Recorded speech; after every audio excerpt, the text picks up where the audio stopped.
सभी छोटे बड़े श्रोताओं को सुनीता भटनागर का प्यार भरा नमस्कार।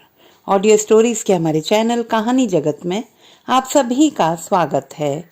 हिंदी कहानियों की श्रृंखला में आइए आज सुनते हैं संतोष श्रीवास्तव जी द्वारा रचित कहानी अमलतास तुम फूले क्यों। महिला सुझाव मंच संस्था का उद्घाटन शकुन सहाय के हाथों होना था। अभी मैं अपनी सीट पर बैठी ही थी कि कुणाल का फोन आ गया। रिसीव करने के लिए मैं हॉल से बाहर निकल आई। क्यों बता देती हो कनु पापा को सब कुछ? तुम्हारा फोन आते ही वे कितने डिस्टर्ब हो गए, जिद करने लगे। कनु का फोन था, अभी टीवी ऑन करो, मुझे तकिए के सहारे बैठा दो, शकुन के प्रोग्राम की लाइव टेलीकास्टिंग है। मेरे अंदर भी कुछ टूट गया, शायद गोविंद सहाय को लेकर या शायद कुणाल के प्रति मेरे मन में जड़ें जमा रहे एहसास को लेकर। सॉरी कुणाल, मेरा इरादा उन्हें चोट पहुंचाने का न था। मैंने सोचा था अगर उन्हें पल भर की खुशी मिल सकती है तो क्यों न पहल करूं। हाँ कनु, मैं भी यही सोचता हूँ। और वे खुश भी हुए थे मम्मी को देखकर, उनकी आवाज सुनकर। बाद में उनके आंसू निशब्द बहते रहे। कुणाल की आवाज भी भीग गई थी और मेरा मन भी। गोविंद सहाय ने खुद को पूरा खर्च कर डाला था शकुन के लिए, इसीलिए बार बार टूटे हैं वे, ढहे हैं वे। मैं लॉन में लगे अमलतास के छतनारे दरख्त के नीचे पत्थर की बेंच पर बैठ गई। हॉल में माइक पर संचालक की आवाज यहां तक आ रही थी। शकुन सहाय यानी हम सब की ताई आ चुकी हैं। आप सभी जानते हैं, गांव कस्बों बीहड़ों की खाक छान कर शकुन सहाय ने महिलाओं को जागरूक किया है और इस अभियान में अपने विद्रोही तेवरों की वजह से वे हम सब की चहेती हो गई हैं। आज डूब गई है आवाज। लॉन पर सूखे पत्ते हवा में करवट लेने को बेचैन थे। कैसे होंगे गोविंद सहाय? अपने हाथों से सरकती जिंदगी के सिरे को रेशा रेशा होते खुली आंखों देख रहे होंगे। काले गहरे समुद्र पर हल्के पीले बादलों की तरह उन अंधकार भरे दिनों की यादें थम गई होंगी उनकी आंखों में। जिंदगी यूं हुई बसर तन्हा, काफिला साथ और सफर तन्हा। क्या गुनाह था उनका? यही कि इंजीनियरिंग की पढ़ाई खत्म करके वे शकुन को दिल दे बैठे थे। उन्होंने टूट कर चाहा था शकुन को। तमाम विरोधों के बावजूद उन्होंने मंदिर में जाकर शकुन की मांग में सिंदूर भर दिया था। चिंगारी भड़क कर शोले उगलने लगी। गोविंद जहां पेइंग गेस्ट थे, उस फ्लैट के सामने की गली में चाय की दुकान पर पड़ी बेंच पर शकुन के दोनों भाई छुरे की नोक गड़ाकर बैठ गए थे कि फ्लैट से बाहर आते ही काट डालेंगे दोनों को। उसकी ये मजाल कि सामंतों की इज्जत दांव पर लगा दे। भाइयों की आंखें शोले सी लग रही थी, लेकिन न फ्लैट का दरवाजा खुला न मेज पर से चाकू हटा। यार दोस्तों के समझाने पर वे दोनों घर जाने के लिए मुड़े ही थे कि गोविंद शकुन को साइकिल पर बैठाकर वाकोला में शेखर की चौल में ले आए। वैसे भी गोविंद समेत 4 लड़के बतौर पेइंग गेस्ट रूम शेयर कर रहे थे। वहां शकुन को लेकर रहना भी नामुमकिन था। तो 2 महीने आराम से चौल में रहे यार, तब तक कहीं बंदोबस्त हो ही जाएगा। मैं बनारस से 2 महीने बाद लौटूंगा। शेखर का फोन था बनारस से। उस रात चौल के फर्श पर अखबार बिछाकर जब दोनों लेटे तो गोविंद की आंखें छलक आई थी। सामंती घराने की शान शौकत छोड़कर शकुन इस हाल में उनके साथ थी। वह जो अब उनकी शरीके हयात है, वह जो तमाम रुसवाइयों के बावजूद उनके साथ है। भींच लिया गोविंद ने शकुन को अपने सीने में। इस वक्त सिर्फ प्यार है मेरे पास तुम्हें देने को, और प्यार है तो हौसला है मेरे पास। तुम साथ हो गोविंद, तो फिर क्या गम कि सूरज रोशनी ना दे। हम जुगनुओं की रोशनी में अपनी तकदीर खुद लिखेंगे। क्या तुम भी सुन रहे हो? क्या प्यार के अदम में साहस की हुंकार? मैं सुन रही हूँ। मैंने अपने जीवन में इसे पहली बार सुना है। गोविंद चौल की पीली मरियल सी रोशनी में लाख दिलासाओं के बावजूद देख पा रहे हैं अपने प्यार की बुनियाद पर रखा जिंदगी का पेचीदा महल। एक ताजमहल जो शीशे से बना था और पत्थरों की दीवार से सट कर खड़ा था। उन्होंने अपनी हथेलियां फैलाईं। हथेलियों पर पसीने की चिपचिपाहट भीतर तक महसूस की। वे कमजोर क्यों हो रहे हैं? चौल में जैसे अजूबा आ गया हो। पास ही कुकुर मुत्तों सी फैली झोपड़पट्टी के बच्चे झांक झांक कर शकुन को देख रहे थे। शकुन बाहर निकल आई। पढ़ते हो? बच्चों का झुंड खीखी कर हंस पड़ा।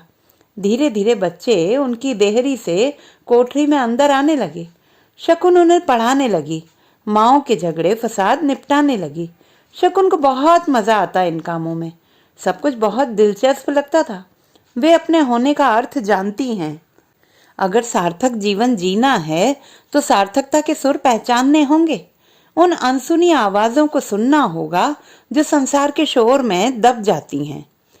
नवंबर के गुलाबी जाड़ों में शेखर अपनी पत्नी उषा को लेकर लौटा। एक ही कमरे की खोली किराए का घर मिलना सबसे बड़ी फजीहत संकोच में डूब गए थे गोविंद और शकुन। शेखर बाजार से मटन ले आया, साथ में दारू की बोतल। भाभी, आज आपके हाथ से बना मटन खाना है। यार गोविंद, मुझे तो इस छोटी सी कुठरिया में 4 लोगों के समाने से ज्यादा फिक्र तेरी हो रही है। भाभी तो बन गई है सोशल वर्कर, अब तेरा क्या होगा? गोविंद ने दोनों हाथ ऊपर किए। वही होगा जो मंजूर खुदा होगा। वह एक रात हंसी ठहाकों में बीती तो फिर हर रात गुजरनी आसान हो गई। शादी के बाद शकुन का ही घर नहीं छूटा था, गोविंद का भी छूट गया था। माँ बाप ने ऐलान कर दिया था, जिसने जिंदगी के इतने बड़े फैसले में हमें दरकिनार कर दिया, हम उसे अपनी जिंदगी से दरकिनार करते हैं। सूर्यास्त के बाद सुरमई अंधेरा समंदर को अपनी गिरफ्त में ले रहा था। वे दोनों किनारे पर बिछी रेत पर टहल रहे थे। पैरों के नीचे रेत में जीवन की धड़कन थी। शकुन देख रही थी गोविंद के चेहरे की संजीदगी। कहना चाहती थी, भूल जाओ सब कुछ को गोविंद, केवल प्यार को जियो, उस मधुर छुअन को जो हम दोनों के क्लांत जीवन में अमृत बनकर बरसी है। आओ, जितना भर सकते हैं भर लें अपनी अंजलि में इस अमृत बारिश को। जाना चाहा था गोविंद ने अंधेरी MIDC के हॉस्पिटल क्वार्टर्स में। पागल हो गया है क्या? कितनी दूर पड़ेगा तेरा ऑफिस? तो क्या, लोन के लिए अप्लाई कर और बढ़िया सा फ्लैट खरीद ले। उषा और शकुन ने भी शेखर की हाँ में हाँ मिलाई। गोविंद ने शकुन की वह अनकही आवाज सुनी, जिंदगी को सही अर्थों में जीने की आवाज। शरीर को ढोना नहीं है मृत्यु पर्यंत, जीना है, जीना है जिंदगी को प्यार करते हुए। गोविंद का मन उमड़ा और बह चला शकुन की ओर। शकुन जो अब उसकी आराधना भी है, आराध्य भी, जीवन भी और निमित्त भी। चारों तरफ धुआंधार बारिश थी। तेज हवाएं बारिश की फुहार को हर तरफ उड़ाए लिए फिर रही थी और नदी में पानी के तेज रेले की आवाज नदी के जोश का एहसास दिला रही थी। श्रावण मास की एक कैसी कठिन रात थी। दोने में दीप जलाए माँ हथेली की ओट लिए किसकी प्रतीक्षारत थी? कब हवाएं थमे, कब दीप नदी में प्रवाहित हो। यह दीप गोविंद के अफसर होने का, बंगले, गाड़ी, क्या क्या, उफ, आंखें मूंदे हैं माँ। गृह प्रवेश का मुहूर्त गुड़ी पड़वा का निकल रहा है, शकुन ने पंडित जी के फोन को कट करते हुए कहा। गोविंद शून्य में ताक रहे थे। कहाँ हो हुजूर? गोविंद ने पलक झपकाई। जब से लोन लेकर फ्लैट खरीदा है, बहुत डिस्टर्ब है गोविंद। माँ का सपना सच हो रहा है और माँ नहीं है पास में। कैसे क्या करे कि माँ साथ हो। वह देख रहे हैं शकुन का उत्साह। नए घर के लिए किस रंग के पर्दे होंगे, सोफे की गद्दियां, कुशन, चादरें, शोकेस। गृह प्रवेश के दिन का भोज। शेखर और उषा भी जुटे हैं। पार्टी में करीबी दोस्त ही आएंगे। और भाभी, आप मेहंदी लगाएंगे उस दिन और महाराष्ट्रियन नथ पहनेंगी। शकुन हंसने लगी। नथ? क्यों भाई, आपको अभी तक पता क्यों नहीं चला कि गोविंद को वैसी मोती वाली नथ बहुत पसंद है? हम क्या जाने, गले, नाक, कान, सूने ही अच्छे लगते हैं गोविंद को। अब तुम्हें गहनों की क्या जरूरत, तुम तो वैसे ही गजब ढाती हो। कसम से, इस बात पर आप हल्के से सिर हिलाती और नथनी का मोती हिले रहे। I mean, हिलता तो क्या गजब ढाता। उषा चाय बना लाई थी। गोविंद भी अब सहज थे। कुणाल के जन्म के बाद शकुन को मायके में प्रवेश मिल गया। मौसम जैसे गमक उठा हो। हर फूल के खिलने की खबर लेकर हवाएं शकुन के घर के खिड़की दरवाजों पर दस्तक देने लगी। गोविंद ने माँ को बतलाना चाहा, माँ, तुम दादी बन गई हो। फोन पिताजी ने उठाया। पापा, आप बाबा, लेकिन उधर से फोन कट गया। गोविंद का आहत मन टीस उठा। वे बुझने लगे, चरम तक बुझ गए। वे बुक्का फाड़ कर रोना चाहते थे, पर जिंदगी के तकाजों ने उन्हें रोने न दिया। वे बुझे जरूर, पर अपने अंदर समाई आग की राख को उन्होंने गर्म रखा। यह बात दीगर है कि बाहर न धुआं था न लपट। होलिकाष्टक लगते ही शकुन ढेर सारे पकवान बनाकर डिब्बों में भरकर गोविंद के साथ पहुंच गई गोविंद के पैतृक निवास। गोविंद की गोद में 10 महीने का कुणाल था। किस लिए आए हो? कोई कसर बाकी रह गई है क्या? हम कसूरवार हैं, हमें क्षमा कर दीजिए पिताजी। शकुन उनके चरणों पर गिर पड़ी। उन्होंने पैर पीछे खींच लिए। कुणाल की किलकारियां सुनकर माँ का दिल पिघल गया। वैसे भी औरत का दिल मोम का होता है, जरा सी आंच दिखाओ पिघलने लगता है। दिन भर की मान मनोवल से पिताजी भी नरम पड़े। मान तो रहे हैं दोनों अपनी गलती, बच्चों से गलती हो ही जाती है, उन्हें तो अपना बड़प्पन रखना चाहिए। नहीं, सब कुछ सामान्य नहीं हुआ है। पिताजी की खामोशी चीख रही है, माँ का पिघलना सुलगते रहने का सफर तय कर रहा है। गोविंद ने महसूस किया है उस पल के 1000वें हिस्से को, जो साक्षी है कि माँ पिताजी के मन में चुभा कांटा और गहरे धंसा है। वे उस पल के नन्हे टुकड़े को जी कड़ा करके नंगी आंखों से पूरा का पूरा देख रहे हैं। फिर उसी पल से शकुन का चेहरा झांका है। वे हाथ ऊपर कर ईश्वर से दुआ मांगते हैं, अपने प्यार के लिए दुआ जो उम्र भर का साथ निभा ले। रंग से सरोबार शकुन हाथ में गुंजिया और भांग का गिलास लिए सामने है। लो मेरे भोलेनाथ, तुम ले रही हो क्या भांग? पी रही हूँ, जिज्जी ने कसम दी थी इसलिए। गोविंद ने देखा गोबर लिपे आंगन में जगह जगह रंग गुलाल बिखरा है। भौजी इशारा कर रही हैं, आओ न देवर जी। पिताजी ने शाम को कुछ चुनिंदा लोगों को दावत दे डाली, होली मिलन की भी और नई बहू के आगमन की भी। सारी रस्मों की अदायगी बाकायदा हो रही है। शकुन से खीर का कलछुल छुआया गया है।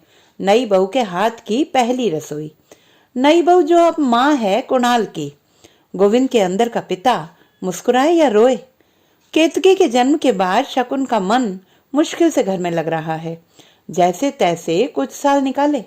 शकुन सामाजिक कार्यों में हिस्सा लेने के लिए बेताब थी। एक तो उसका रुआबदार व्यक्तित्व, और फिर शब्दों में इतना अपनापन कि सामने वाले को लगे जैसे वह उसके लिए ही इस दुनिया में आई है। वह जो भी काम हाथ में लेती उस पर स्वीकृति की मोहर लग जाती। अब उसने अपना अलग एनजीओ स्थापित कर लिया था, जिसके सचिव पद के लिए चुने गए शहर के प्रतिष्ठित व्यापारी नरेंद्र चौहान के सम्मान में शकुन ने एक पार्टी रखी। पार्टी में मुंबई की कुछ नामी हस्तियां भी शामिल हुईं।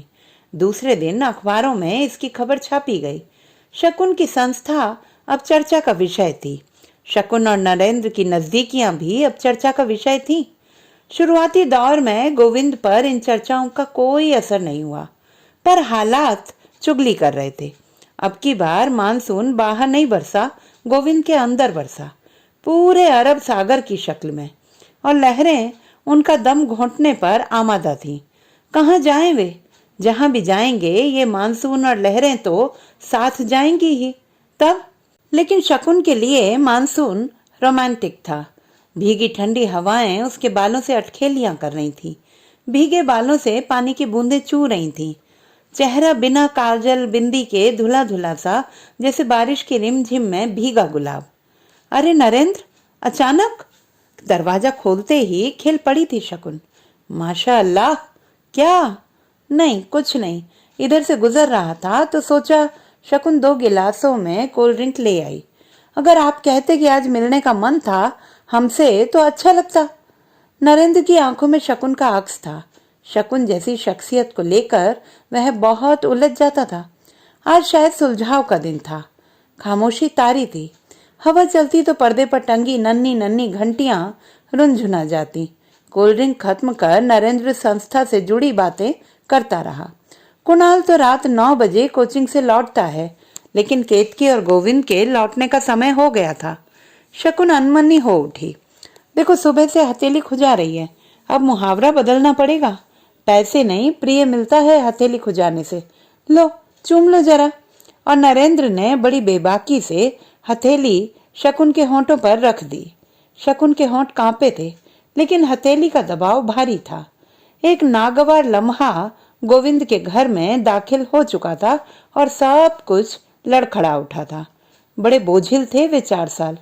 शकुन और नरेंद्र के रिश्तों की खलबलाहट ने गोविंद का दिल चाक कर दिया था। वे खुद को खंगालने लगे। कहाँ चूक हो गई शकुन को समझने में? ये कैसे हुआ, क्यों हुआ? वे भीतर ही भीतर छीजने लगे। उनके मन में रोपे प्यार के हरे भरे दरख्त की जड़ों को दीमक आहिस्ता आहिस्ता खोखला करने लगी। पहले फूल जले। गोविंद की रिपोर्ट में डायबिटीज कदम बढ़ा चुकी थी। फिर डालियां गिरी। High blood pressure, bad cholesterol high level पर, और पिछले कुछ दिनों से डिप्रेशन भी। पूरा दरख्त धराशायी हो चुका था। वे खुली आंखों देख रहे थे अपनी बर्बादी का मंजर। वे मरना चाहते थे।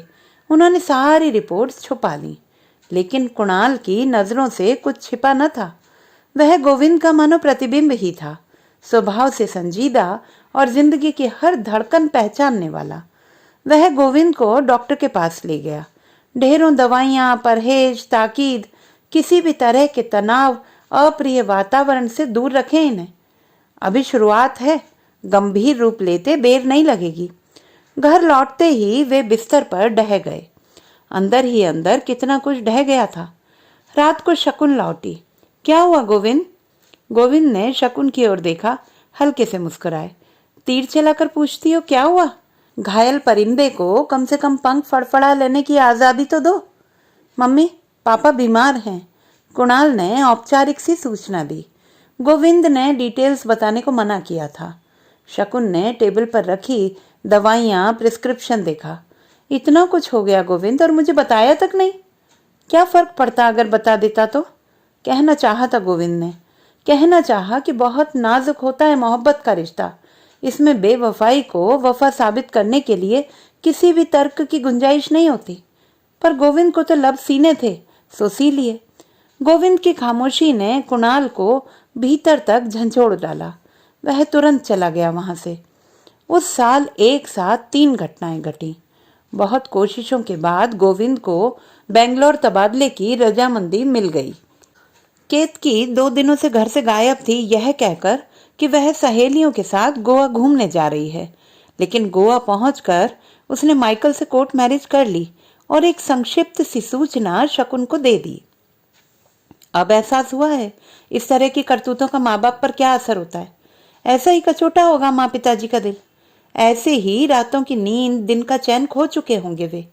ऐसे ही रुसवाई की वजह से जमाने को मुंह दिखाने लायक नहीं रहे होंगे वे, जब उन्होंने गोविंद की शादी की सूचना सुनी होगी। तड़प उठे थे गोविंद। देर तक रोते रहे थे और तभी खबर आई कि माँ सीरियस हैं। तो क्या माँ भी साथ छोड़ रही हैं? जिन्होंने अपने खून, मांस, पूरी ऊर्जा से उन्हें जन्म दिया, उसके पहले तो कहीं न थे वे। माँ के स्नेह, तप और समर्पण की गर्मी पाकर वे नन्ही कोपल बनकर फूटे थे और आंखें मिचमिचाकर देखा था इतने बड़े विश्व में केवल माँ को। लेकिन वे उन आवाजों का क्या करें? वे आवाजें जो उनका पीछा छोड़ ही नहीं रही हैं। वे आवाजों के गुंजलक में गिरफ्त हैं। क्यों कराया तबादला बेंगलोर का? बसा बसाया घर अपनी जिद में उजाड़ रहे हो। नहीं बांध पाए ना शकुन का मन खुद से। अब ये पलायन नहीं फर्ज अदा कर पाए केतकी के प्रति अपना। क्यों भटकी वह? एक विजातीय से शादी करने को क्यों मजबूर हुई वो? हाँ, उसने देखा होगा शकुन का भटकाव। उसने देखा होगा उनकी निरुपायता को। क्या करें वे? कैसे इन आवाजों से पीछा छुड़ाएं? कैसे निराकार हो जाएं? माँ, हाँ, माँ ही हैं जो उन्हें बचा सकती हैं। वे गुण और सूत्र के रूप में तब्दील होकर उनके गर्भ में बैठ जाएं। वहां तो कुछ भी सुनाई नहीं देगा ना। माँ का गर्भ होगा और वे गर्भ की दीवारों में कितनी शांति पाएंगे। उनमें है कुव्वत कि वे अपने धड़कते दिल को थाम लें, ताकि उनकी धड़कनें उनके हिसाब से धड़कें और वक्त उन धड़कनों के हिसाब से आगे बढ़े। पापा, टिकट कंफर्म हो गई हैं। सिरहाने कुणाल था। कुणाल ठीक उस पॉइंट पर उनके सामने आ जाता है जब दर्द हद से गुजर जाता है। कुणाल की हथेली पर उनके लिए दवा और पानी का गिलास है। एक बात कहूँ पापा, केतकी को माफ कर दीजिए। उसका चुनाव अच्छा है। माइकल डिजर्व करता है केतकी के लिए।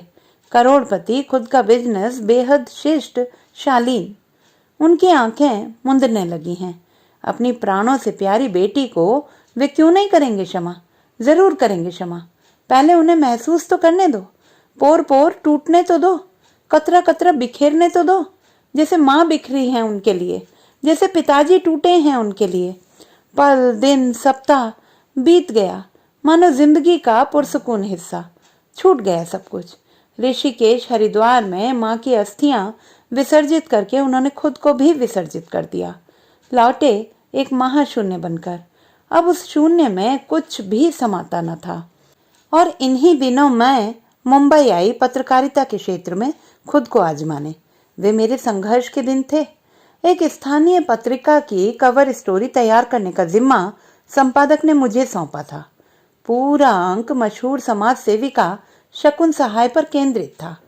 शकुन के घर रोज ही जाना पड़ता। वे एक एक बात बारीकी से बताती, पूरा सहयोग देती। गोविंद सहाय बेंगलोर जा चुके थे। कुणाल घर बेचने के लिए एड़ी चोटी एक किए था ताकि बेंगलोर जाकर पूरी तरह बच सके। उसका जॉब भी वहीं लग गया था।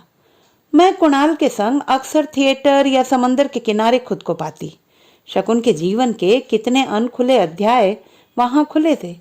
अब मैं बाकायदा घर की सदस्य मान ली गई थी। यही तो सबसे बड़ी खूबी है शकुन में। वे सबको समंदर की लहरों की तरह अपने में समेट लेती हैं। फिर कब किसको अपनी गहराई में उतार लें और कब किनारे छिटक दें, पता थोड़ी चलता है। मकान बिकते बिकते अरसा बीत गया। बीच बीच में शकुन बेंगलोर हो आती, महीना 2 महीने रह आती। कुणाल सब संभाले था वहां का। शकुन घर के बहाने मुंबई में जमी रही। अब घर का एक कमरा बाकायदा नरेंद्र के लिए रिजर्व था। मैं जब भी जाती, नरेंद्र और शकुन को उस कमरे में पाती। कनु, मेरे साक्षात्कार में एक प्रश्न यह भी शामिल करो कि क्या इंसान एक ही वक्त में एक साथ 2 को प्यार कर सकता है? मैंने महसूस किया कगार टूट रहे थे। गोविंद ने खुद को पूरी तरह शराब में डुबो लिया था। शाम होते ही वे पैक बना लेते। कुणाल टोकता, पापा प्लीज, क्यों खत्म कर रहे हैं खुद को? हमारे लिए जिंदा रहिए। हम क्या कुछ नहीं है आपके? वे गिलास सरकाकर खिड़की के सीख से पकड़कर खड़े हो जाते। नहीं, ये कैद उनकी रची नहीं है। उनकी बेगुनाही को जुर्म बना दिया गया है। दिल बुरी तरह से टूटा है, पर शकुन को आवाज तक न आई। टूटे दिल की सदाएं उन्हें ही झकझोरती रहीं।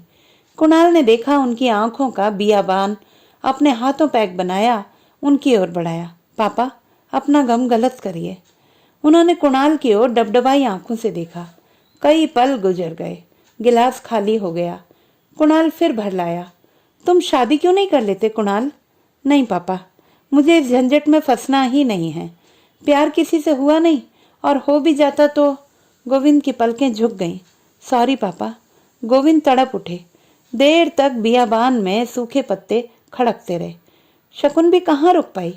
उसकी आंखों के अंधे सैलाब ने सब कुछ तो निगल लिया। सुनसान किनारों पर सहमे समंदर की लहरें हैं जो इस बर्बादी पर सिर धुनती बार बार किनारों से टकरा रही हैं। डॉक्टर आए हैं। लिवर खराब हो गया है गोविंद का। सारी शामत पैरों पर, चलने से लाचार हो गए हैं। बिस्तर पर पड़े पड़े अपनी कुणाल की, केतकी की बर्बादी का आलम देख रहे हैं। नहीं, शायद वे गलत हैं। केतकी यूके में माइकल के साथ खुश है। बर्बाद कुणाल हुआ है। वे गुनाहगार हैं उसके। कार्यक्रम समाप्त हो चुका है। मैं शकुन से मिलने उनके नजदीक गई। उन्होंने मुझे गले से लगा लिया। कैसी हो कनु? अच्छी हूँ दी। गोविंद जी कैसे हैं? बस अभी फ्लाइट पकड़ रही हूँ बेंगलोर की। जैसे तैसे कुणाल के हवाले करके आई हूँ। 1 मिनट मेरे बिना नहीं गुजारते। और वे अपनी चिर परिचित मोहक मुस्कान सहित कार की ओर बढ़ गईं। कार में ड्राइवर की सीट पर नरेंद्र चौहान बैठा था। दूर तलक गोविंद सहाय के बेइंतहा प्यार की बर्बादी का समंदर ठाटे मार रहा था। कार सर्र से सड़क पर बिखरे अमलतास के फूलों को कुचलती आगे बढ़ गई। तो दोस्तों, ये थी हमारी आज की कहानी। आपको कैसी लगी कमेंट बॉक्स में लिखना ना भूलें। चैनल को सब्सक्राइब करें, लाइक करें और मित्रों के साथ शेयर करें।